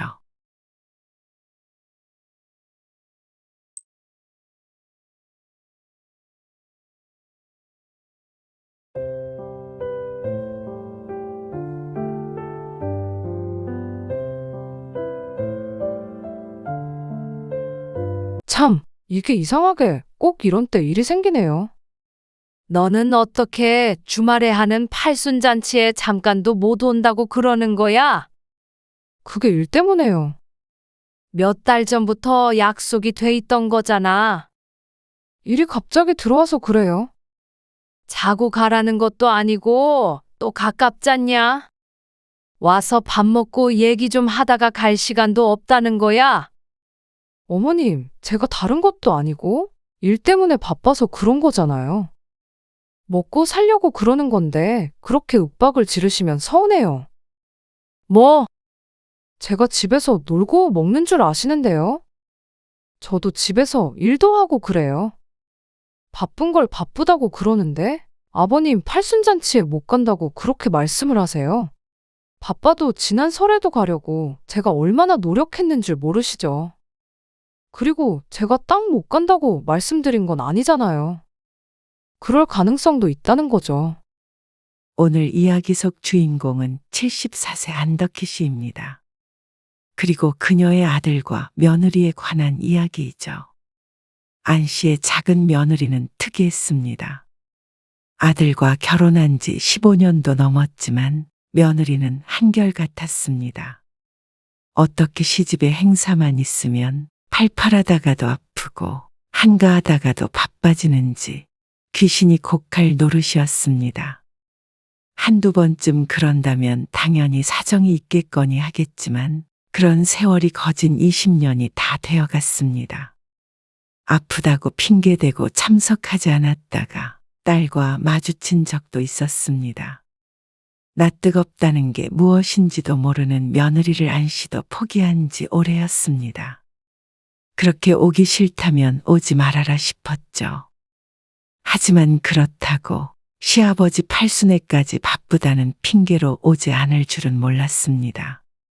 갑작스런 행사도 아니었고 몇 달 전부터 계획이 되어 있었던 일이었습니다. 그리고 몇 날 며칠 동안 만나서 놀고 먹자는 것이 아니라 하루에 딱 2~3시간만 비워주면 될 일이었습니다. 멀리서 찾아오는 사람들도 있는데 어떻게 20분 거리에 사는 며느리가 안 올 수가 있는지 기가 막혔습니다. 정말 눈코 뜰 새 없이 바쁘면 또 몰랐습니다. 안 씨도 바보라서 그동안 며느리에게 속아준 것이 아니었습니다. 좋은 게 좋은 거고 좋은 날에 큰 소리 내기 싫어서 눈 감았던 적이 많았죠. 그런데 다른 날도 아니고 팔순 정도도 오지 못하겠다는 며느리를 안 씨도 더 이상 며느리로 대접해 줄 마음이 없었습니다. 아들도 똑같았습니다. 부모도 자신에게 잘하는 자식에게 떡 하나라도 더 주는 법이었습니다. 그래서 아들 내외가 땅을 치고 후회하도록 만들어줄 생각이었습니다. 안 씨는 아들 둘 그리고 딸도 하나 있었습니다. 다들 결혼해서 이제는 전부 40줄에 들어섰고 손주도 5이나 있었습니다. 이달 말에가 제사지? 아니, 다음 달 초요. 무슨 요일이야? 화요일이네요. 아이고 애들 회사 가려면 힘든데. 남편의 말에 안 씨도 고개를 끄덕였습니다. 금요일이나 토요일이면 좋을 텐데 싶었죠. 좀 시간을 당겨서 빨리 하고 끝내자고. 그럽시다. 그래야 애들도 일찍 돌아가지. 아주 예전에는 자정이 되어갈 때쯤에 제사를 지냈는데 이제는 10시쯤이면 지냈습니다. 12시 전에 자식들이 집에 돌아가야 한다는 생각에 늘 서둘렀죠. 제사는 합쳐서 1년에 1번만 했고 차례는 명절에 2번이니 총 3번 정도 가족들이 다 같이 모이는 날이 있었습니다. 그 외에 어버이날이나 생일 등에는 시간이 되는 자식은 안 씨 부부의 집에 찾아오기도 하지만 따로 보는 날은 그리 많지 않았습니다. 번거롭기도 하고 각자 다른 지역에 사는 자식들 전부 불러 모으면 뭐가 좋나 싶기도 했습니다. 먹고 살기 바쁜 자식들 시간을 뺏으며 굳이 부를 이유는 없었습니다. 한때는 안 씨도 그런 날을 기다리던 때가 있었습니다. 어버이날에 밖에서 밥 한 끼 같이 먹고 생일에 집에서 같이 맛있는 거 해먹고 그런 걸 행복하다고 생각했었죠. 하지만 이제는 그러지 않았습니다. 명절이나 제사가 아니면 못 본다고 생각하고 살기로 진작에 다짐했습니다. 가까이 지내고 싶은 마음이 없어져서가 아니라 그래야 덜 서운하다는 것을 깨달아서였습니다. 부모 자식이라는 게 희한한 것이 덜 봐야 사이가 좋았습니다. 이제는 각자 다 잘 살았으면 하는 마음이 컸습니다. 하지만 그렇다고 자식들이 다 똑같이 예쁘다는 뜻은 아니었습니다. 이 나이쯤 먹었으면 모든 것에 초연해져야 하는데 그렇지가 않았고 눈만 좋아졌습니다. 누가 부모를 위하고 누가 그렇지 않은지 빤히 보였죠. 바쁜 거 뻔히 아는데 뭐하러 오려고 해? 수년 전 제사를 며칠 앞둔 어느 날이었습니다. 큰며느리에게서 전화가 왔습니다. 바빠도 그 정도 시간은 낼 수 있어요. 낮부터 같이 준비하지는 못하는데 그건 어머님이 이해 좀 해주세요. 퇴근해서 최대한 빨리 갈게요. 매일 야근한다며? 오지 말어. 야근해도 제사 지내는 시간보다는 일찍 끝나요. 어차피 낮 동안 안 씨가 대부분의 음식을 준비해 놓지만 그래도 평일 저녁에 자식들이 제사에 참석하는 게 부담스러운 일이라는 건 잘 알고 있었습니다. 그리고 당시에 큰 며느리가 눈코 뜰 새 없이 바쁘다는 건 다들 알았습니다. 아들이 그맘때쯤 갑자기 회사를 그만두고 자기 개발을 한다고 했습니다. 안 씨는 뜬금없는 말이라고 생각했지만 며느리는 거기에 동의를 했다고 했습니다. 1, 2년간 무언가를 준비해서 이직을 할 거라고 했습니다. 좀 더 나은 대우를 받겠다며 말이죠. 안 씨는 그게 정확히 뭔지는 몰라도 무슨 공부를 해야 한다고 했습니다. 안 씨는 며느리가 고생스럽겠다는 생각이 들었습니다. 그동안 아들이 벌이가 없을 테니 배는 힘들 것이었습니다. 매일같이 야근한다는 말은 들었습니다. 그리고 공부하는 아들을 대신해서 자식들을 혼자 돌보고 퇴근해서는 인터넷에 뭘 올려서 부업 비슷한 걸로 돈을 번다는 얘기도 전에 듣고는 놀랐던 기억이 있었습니다. 그런데 짬을 내서 제사까지 챙긴다니까 미안한 마음이 들었습니다. 아무것도 가지고 오지 말고 와. 그러면 또 빈손으로 오기 그렇다며 뭘 사올까봐 미리 단단히 일러두었습니다. 그리고 다음날 둘째 며느리에게서도 전화를 받았습니다. 그 내용은 사뭇 달랐습니다. 어머님, 어쩌죠? 예성이 학원 특강 때문에 도저히 시간을 뺄 수가 없어요. 예성이 학원을 그 시간까지 해? 어우, 그럼요. 요즘은 다 그 시간까지 하죠. 아직 초등학교 3학년밖에 안 된 손주인데 제사를 지내는 시간까지 학원에 묶여 있다는 것이 놀라웠습니다. 겨우 잡은 특강이라서 빠지면 안 되거든요. 아이고, 제사 못 오는 거야 이해하는데 쉬엄쉬엄 해라. 그럼요. 제가 다 알아서 하죠. 어쨌거나 죄송해요. 가서 음식도 도우고 해야 하는데. 형님 오시죠? 회사 끝나고 온단다. 저도 내년에는 꼭 참석할게요. 내년에도 꼭 참석하겠다는 말은 작년에도 들었던 말이었습니다. 처음에는 좀 서운하기도 했지만 거의 매년 비슷한 일이 반복되자 이제는 전화벨만 울려도 짐작이 갔습니다.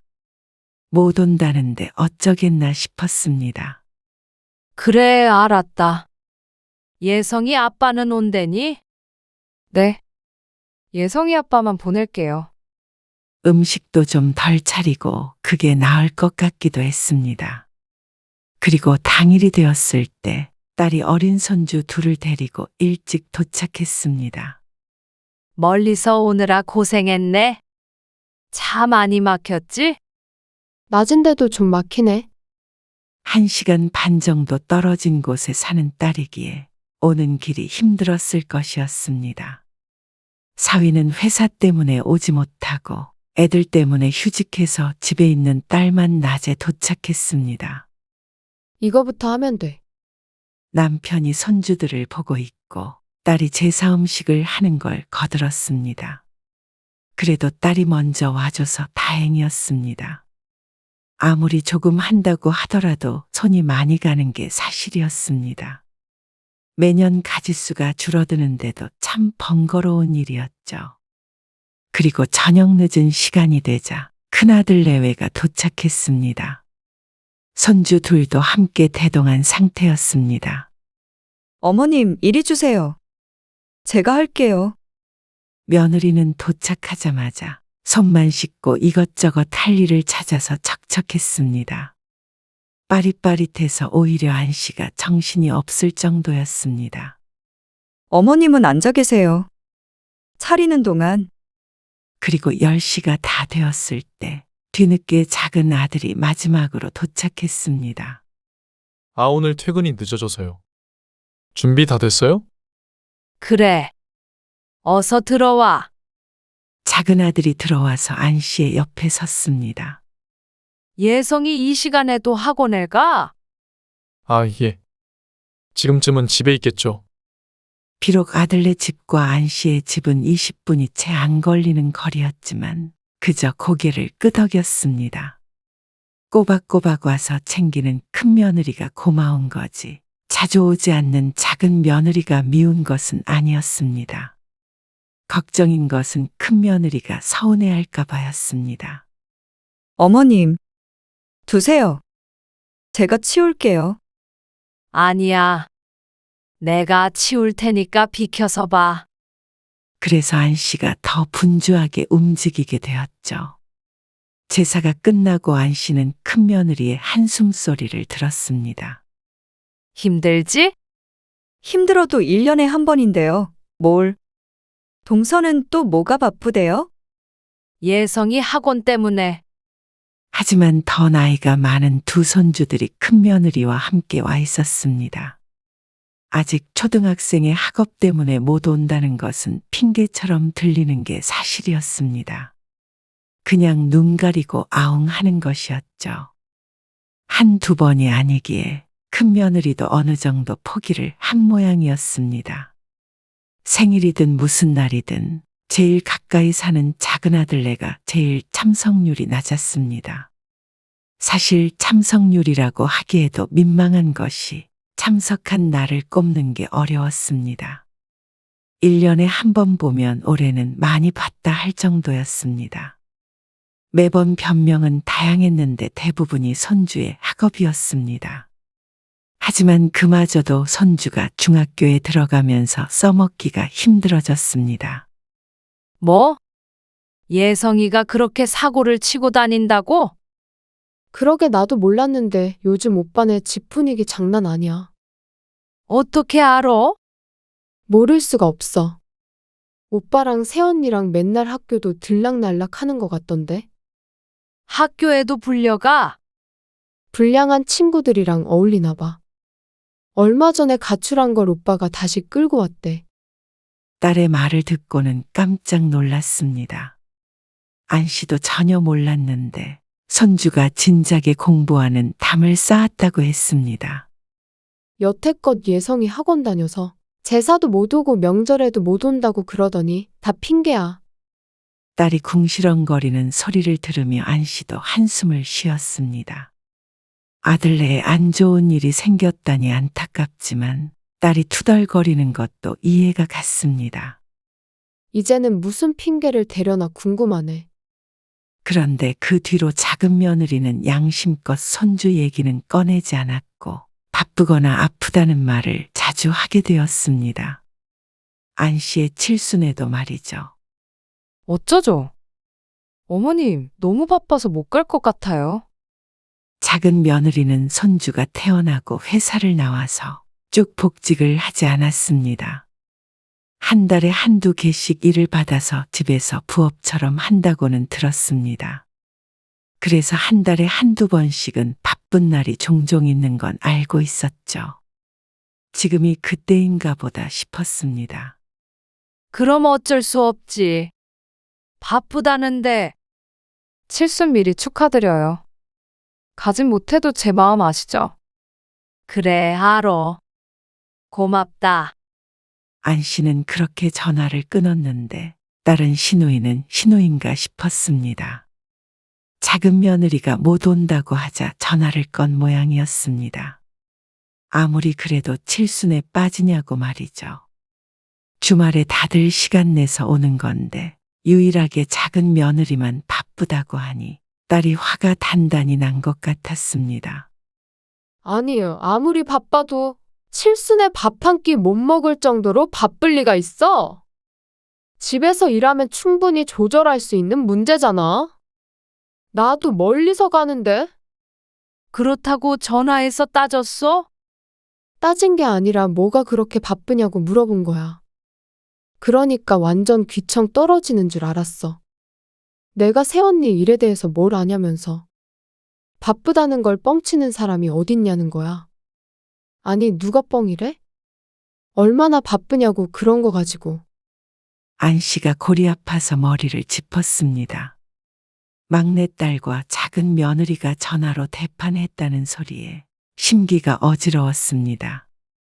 그냥 그러려니 하지 못한 딸의 탓도 있었고 시모의 칠순에마저 오지 않는 며느리의 탓도 있었습니다.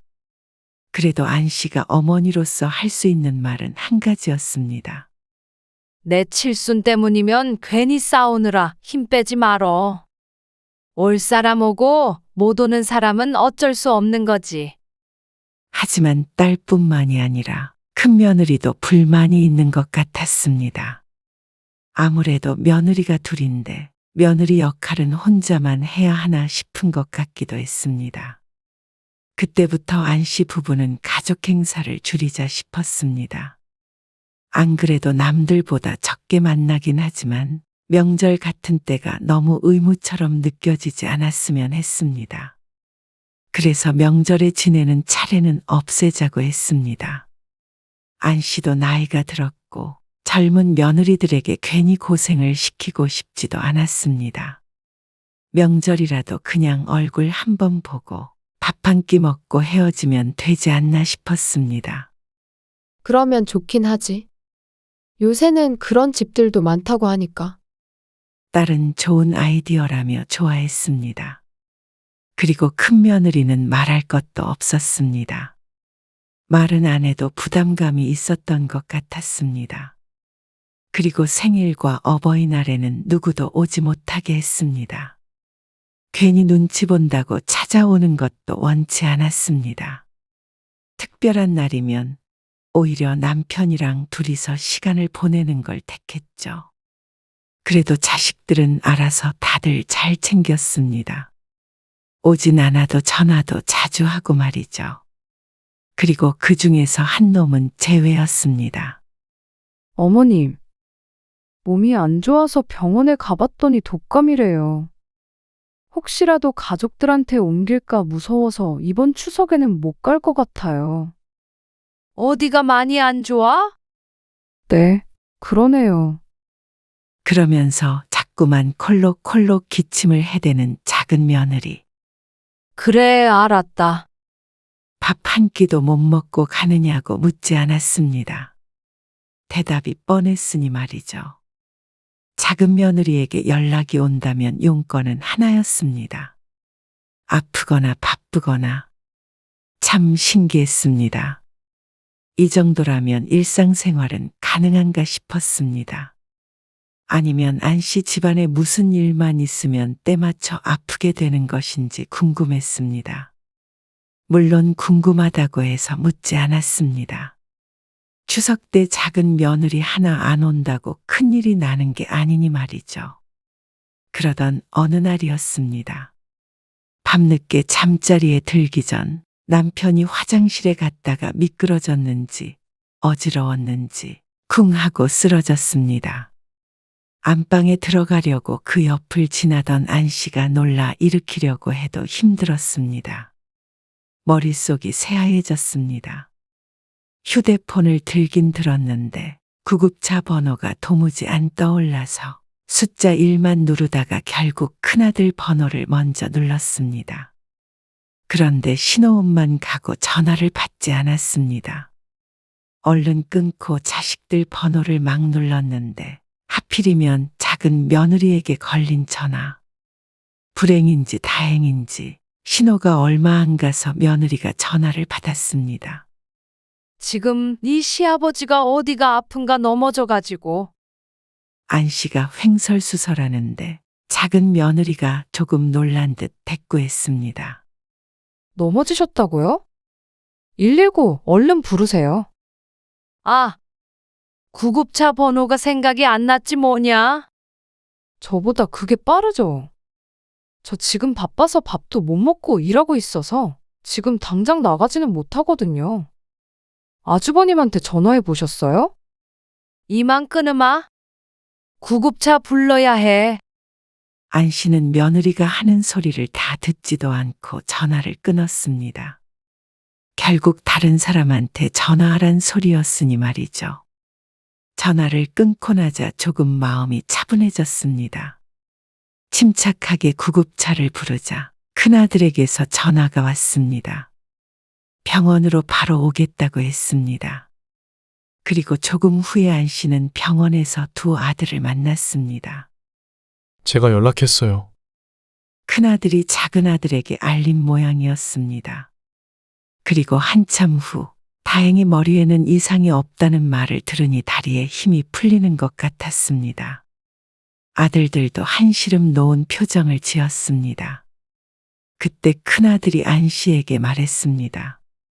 제가 전화 안 받으면 우혁이한테 전화를 하시지 그러셨어요. 큰아들이 작은아들을 가리키며 물었습니다. 저는 회식 중이었고 예성이 엄마한테라도 하셨어야죠. 요즘 바쁜 거 아니야? 요즘엔 한가해요.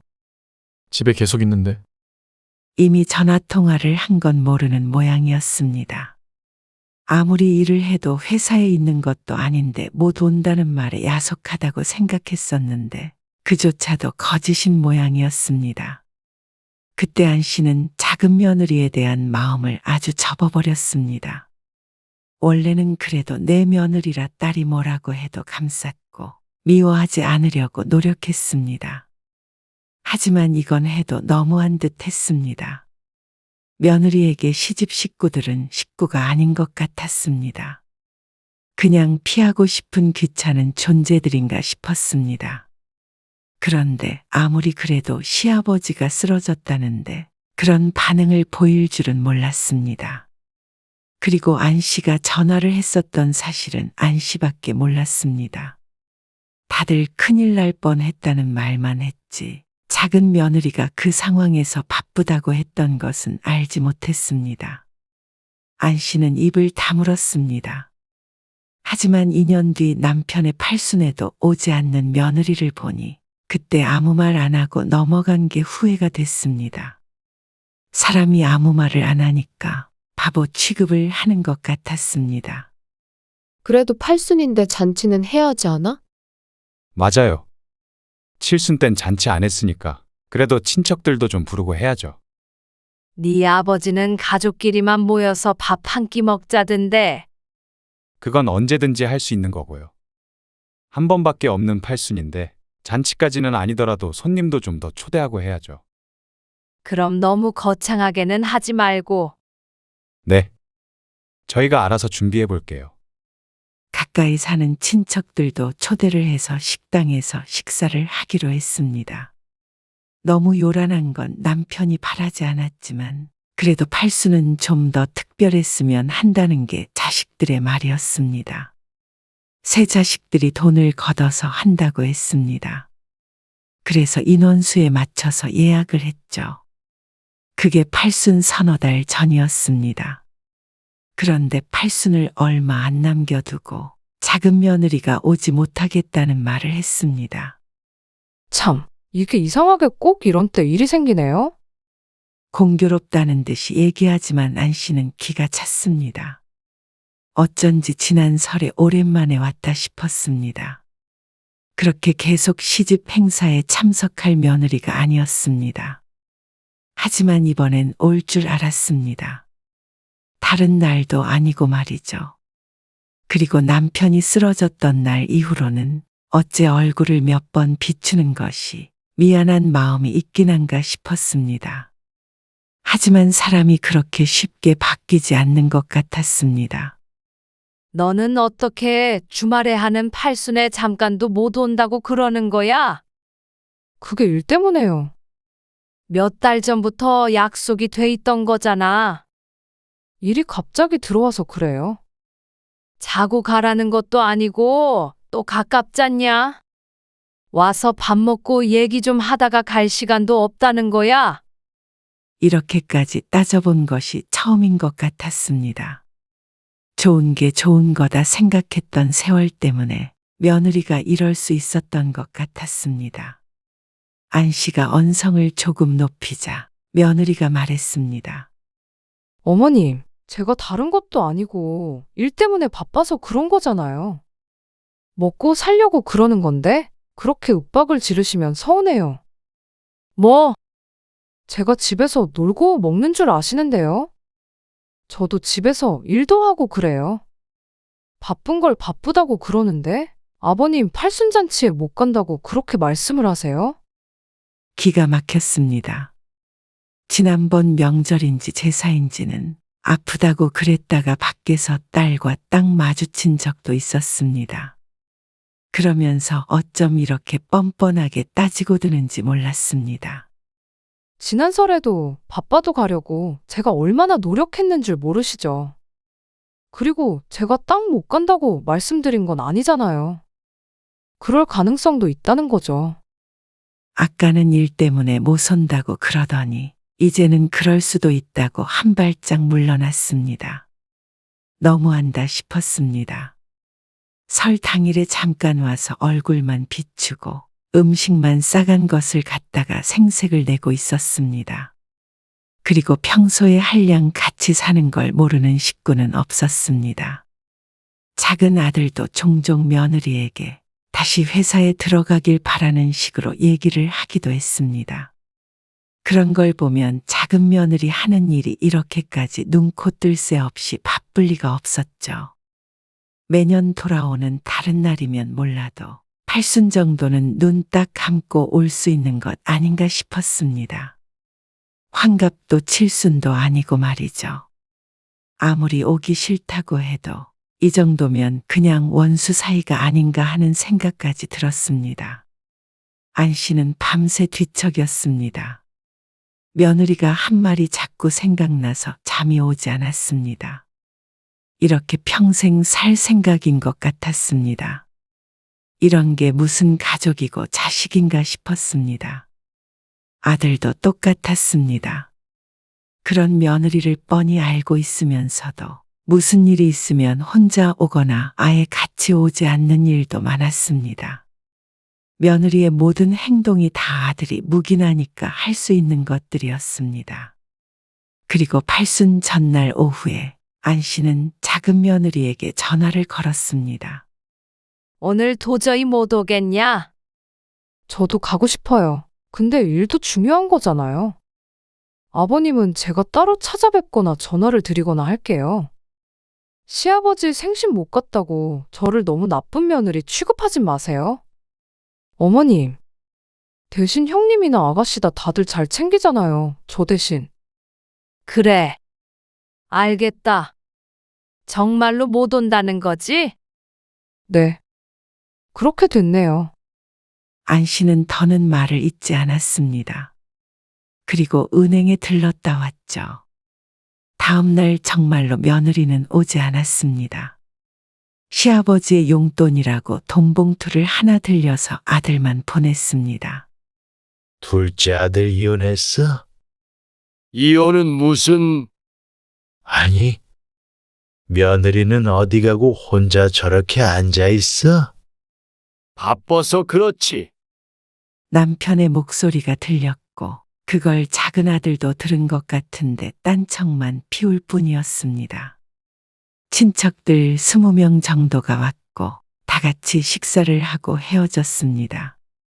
남편이 몸이 안 좋아 저녁 늦은 시간에 집으로 돌아왔고 자식들도 따라서 왔습니다. 큰아들 내외, 작은아들 그리고 딸과 사위. 안 씨는 자식들을 훑어보고는 서랍장에서 봉투를 2개 꺼냈습니다. 자, 이거 받아라. 우리 집 식구 되어줘서 고맙다는 뜻으로 아버지가 주시는 거야. 이게 뭐예요? 큰며느리와 사위가 어리둥절한 표정을 지었습니다. 우리 집안 대소사도 신경 써주고 그래서 고마워서 주는 거야. 우리도 이제 나이 들어서 벌써 아버지가 80이잖아.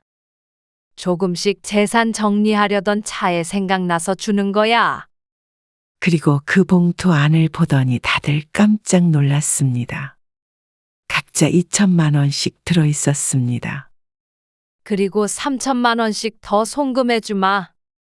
큰 며느리와 사위에게 5천만 원씩 나눠주겠다는 말이었습니다. 그러자 작은 아들이 발끈했습니다. 저는 왜 아무것도 없어요? 우리 집 일에 발벗고 나서준 며느리랑 사위 고마워서 주는 건데 예성이 엄마한테 주면 너무 불공평하잖아. 네. 안 주는 게 불공평한 거죠. 지금 내 칠순에 왔니? 네 아버지 팔순에 왔니? 아니면 명절이나 제사에 제대로 오기나 했니? 어버이날에 한 번 오기나 했니? 저번에 아버지 쓰러졌을 때도 병원에 코백이나 비쳤어. 아, 그건 일이 있으니까. 세상 모든 일을 예성이 엄마가 다 한다니? 그렇게 바쁘면 이 돈 없어도 잘 살 만큼 벌겠네. 엄마, 마음 같아서는 5천만 원이 아니라 더 챙겨주고 싶은데 그건 차차 하자. 우리가 10년 더 살지 20년 더 살지 모르니까. 작은 아들은 분개했습니다. 자식을 차별한다며 화를 냈습니다. 500만 원도 아니고 5천만 원을 나눠주면서 어떻게 저희만 쏙 빼놓을 수가 있으세요? 우리도 사람인데 부모 챙기는 자식에게 더 마음이 가는 거 아니겠어? 그리고 마음 가는데 돈이 가는 거잖냐. 그게 말이 돼요? 저는 왔잖아요. 내가 뭐 네 형한테 주니? 아님 막내한테 줬어? 며느리랑 사위한테 주는 거라니까 그러네. 그래서 내가 어젯밤에도 예성이 엄마한테 진짜 안 올 건지 여러 번 물어봤다. 진작 말씀하셨으면 데리고 왔죠. 돈 줄 줄 알았으면 왔다는 말이야.